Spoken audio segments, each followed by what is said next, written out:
Hello and welcome to Global Journalist. I'm your host Salam Solomon to discuss this week's world news events by professionals whose job it is to report the facts and analyze the consequences. Today we will focus on Sudan, where decades of civil war referendum will be leading to a peaceful independence for South Sudan. In January, the people of South Sudan voted overwhelmingly to declare independence from the north.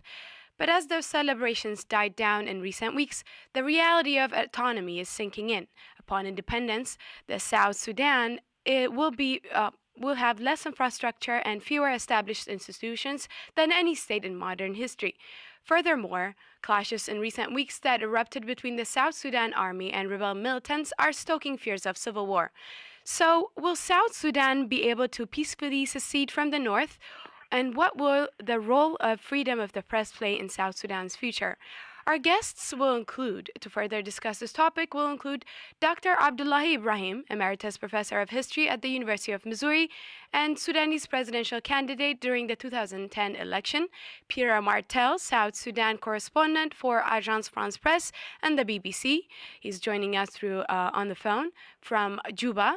Ismail Khamal, Sudanese-American freelance journalist and a translator based in Khartoum and contributes to CNN.com, The New York Times, The Washington Times, Al-Ahram Weekly, and Islam Online. Philip Jada, head of mission for the government of Southern Sudan liaison office in Asmara, Eritrea, who's also joining us. I think he's getting transferred and he's in Khartoum right now. And U.S. correspondent for Blue Nile Television and a columnist for Al-Ahsa newspaper in Sudan. Gada Khalid is joining us from Michigan. Thank you all for joining me to talk about Sudan today. Peter, I'm going to start with you because you were on the ground in Juba the day the results were announced. And what was the scene like, and has the reality set in yet? Well, it was an incredible mood when the results came out.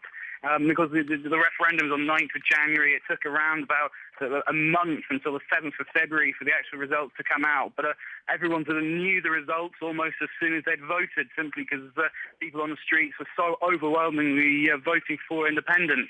So it wasn't a surprise when they came out, but it was just an enormous feeling of optimism, of a party, of people really celebrating something they'd waited for such a long time. All the CPA, the Comprehensive Peace Agreement, has been since 2005. They were waiting for this moment to vote.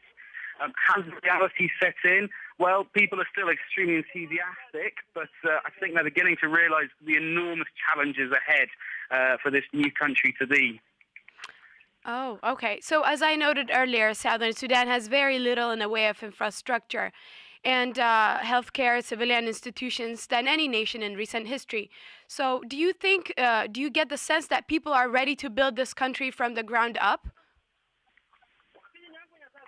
Certainly the optimism is there. People are wanting to build this country, the infrastructure.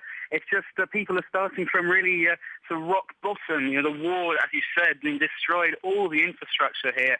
And the government is doing its best. They are putting in a few tarred roads now, are beginning to cut out the mud tracks, and there are buildings. I'm speaking from the southern capital, Juba, and all around the city there's new buildings, new concrete buildings popping up all the time. But it's starting from such a low level that even these small improvements, well, there's still such a long way to go. Completely agree. So I just wanted to play a pre-recorded interview that I did with Dr. Ibrahim concerning the role of the press. And he talked a little bit about what the government has been doing in suppressing the press and stuff like that. So I would like to invite you to take a listen to this, and then we can move from there. Generally speaking, I thought they kind of did a disservice to the referendum and to the issues and the consequences of the referendum in terms of they are not updated. The intellectuals who discuss things, they are not updated. They are not. They are very localized. They know the Sudan situation, but they fail to compare it to a situation in Kenya or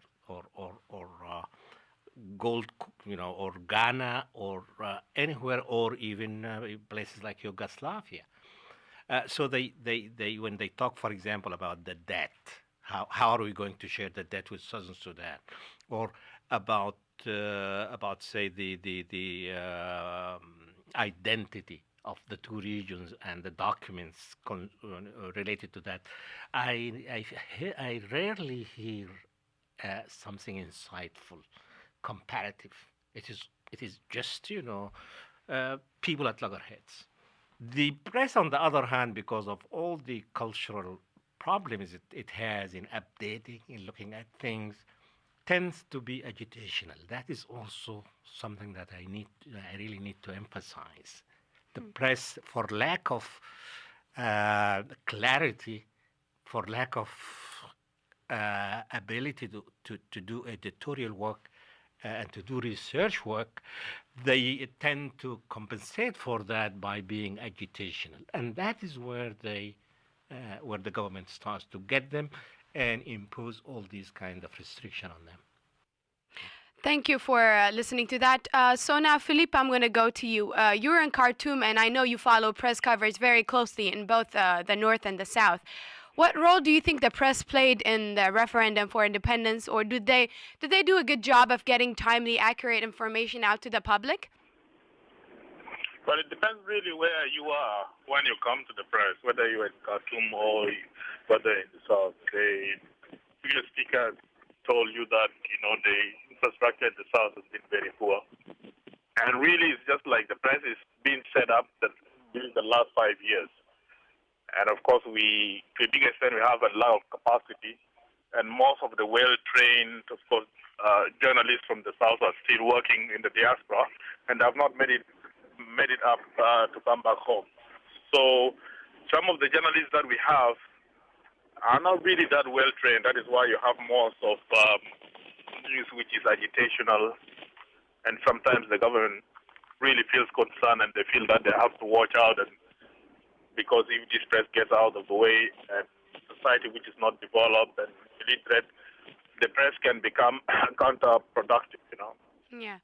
So do you think but the situation in the North is a little bit different. It's National Congress Party has its own press, sort of, quote unquote, and so they just end up being mouthpiece of the government.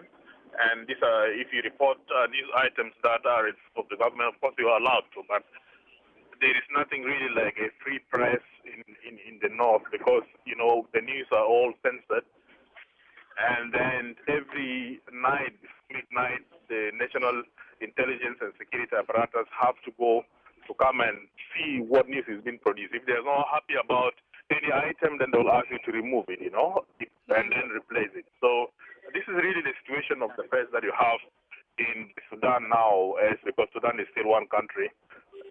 And on the 9th of July, we will have North and South Sudan. So you have different pictures when you talk about this one Sudan.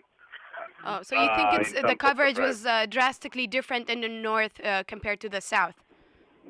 Yeah, I think people in if we come to the referendum, people in the North were not really well informed about the referendum. So that is why you get the feeling in Khartoum as if though what happened regarding the referendum took everybody by surprise, because the impression that was created here before the referendum could take place was that the majority of Southern Sudanese were going to vote for one country. I mean, they were not going to vote against separation. But eventually what ended up was the opposite, So everybody seems to be like, well, were we misinformed? Were we duped? What really did the press do, So here I can say, especially in the North, the press didn't really play its role of informing the people correctly. Oh, okay. So now I'll go to Gada. You're living and working here in the United States, and I'd like to know what the reaction has been like among South Sudanese and diaspora, and are some considering moving back, going back to help the country build the country? What about the Northern Sudanese and diaspora? What do you think? In terms of what are they looking to do in the North, or? No, people in the diaspora, from your experience around you, are they eager to go back and help build their country, both from the North and South? Have you interacted with people? What's the reaction like?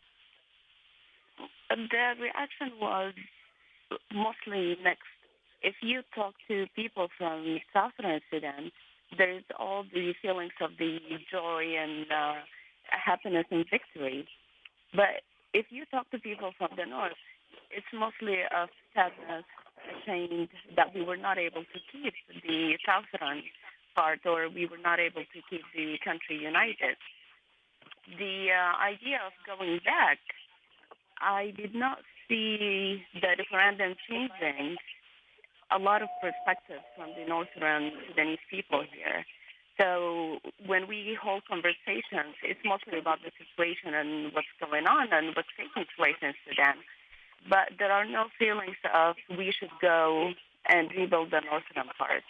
So this has been a missing element during the conversations that we're having here and the discussions. So it's basically a mixed feeling of uh, joy and trying to understand what the next move is. So just to embody that, I have a clip here from Dr. Ibrahim, a pre-recorded clip about what he thinks about the referendum and the future of Sudan. Take a listen and then we'll take it from there. In terms of the future of Sudan, it is for a unionist like me, it was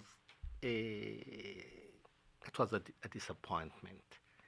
Not because the Southerners ceded, but because of the volume, because of the number of people who voted for secession. It is 89. 98 to 99, I think, percent. Yeah. It's just mind-boggling for me. It is like, we have been there for 50 years. We have been there for more than a century. Are we that bad? I could have lived with 60%, 70%, 80%, but 99% is sending a very sad, and it is a very sad message. But on the other hand, I'm very optimistic, because as we have been discussing it all the time, I see this referendum and the secession and self-determinations are rights, are a capacity for freedom. So I'm not really bothered by a country splitting apart like Sudan or whatever other country.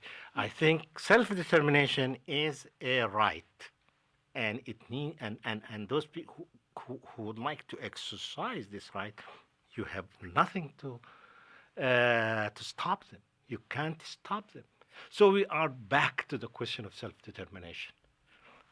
And it is not going to be restricted to Sudan. It is going to be applied, implemented in other places. All right, as we have been listening to Dr. Ibrahim, Philip, I'm going to come to you. Many people may not realize that after a referendum is complete, the real work begins on the international stage.